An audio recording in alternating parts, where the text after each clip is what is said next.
తెలంగాణలోని కామారెడ్డి జిల్లా ఎల్లారెడ్డి నియోజకవర్గం గాంధారి మండలం గౌరారం గ్రామంలో కల్తీ కల్లు కలకలం రేపింది. గౌరారం గ్రామంలో కుస్తీ పోటీల నేపథ్యంలో గ్రామానికి చెందిన 16 మంది కల్లును సేవించారు. వీరంతా తీవ్ర అస్వస్థతకు గురయ్యారు. వెంటనే వీరిని చికిత్స నిమిత్తం కామారెడ్డి ప్రభుత్వ ఆసుపత్రికి తరలించారు. ఇక్కడి ఐసీయూలో 6 చికిత్స పొందుతున్నారు. ప్రస్తుతం వారి పరిస్థితి నిలకడగా ఉన్నట్టు వైద్యులు తెలిపారు. నిన్న మా ఊర్లో కుస్తీ పోటీలు జరిగినాయి.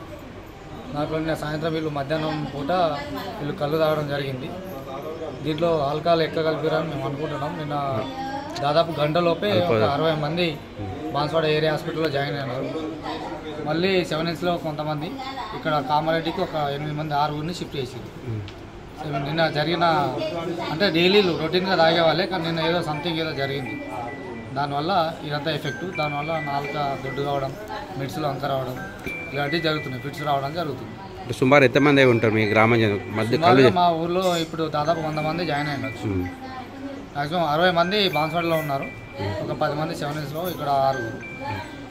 మళ్ళీ నైట్ ఇంకా కేసులు బుక్ అవుతూనే ఉన్నాయంట గవర్నమెంట్ హాస్పిటల్ బాన్స్వాడలో. అంటే అధికారులకు ఏమన్నా మీరు కంప్లైంట్ ఇచ్చారా? అధికారులకు కంప్లైంట్ ఇచ్చినాం. నేను వచ్చారు, అధికారులు వచ్చారు, ఎక్సైజ్ వాళ్ళు వచ్చి వాళ్ళు ఆ డిపార్ట్మెంట్కి సంబంధించిన వాళ్ళు వచ్చి మాట్లాడారు. ఈరోజు విలేజ్లో మాట్లాడతామని చెప్పారు. అంటే ప్రజెంట్ అంటే ఏ విధంగా ఉంది వీళ్ళ కండిషన్? అంటే కొంచెం షవరింగ్ అవుతుంది, మిడ్స్లు వంకర అయిపోతున్నాయి, వెనకకి పోతున్నాయి, నాలుక బయట తీస్తున్నారు, నాలుక దొడ్డుగా అవుతుంది.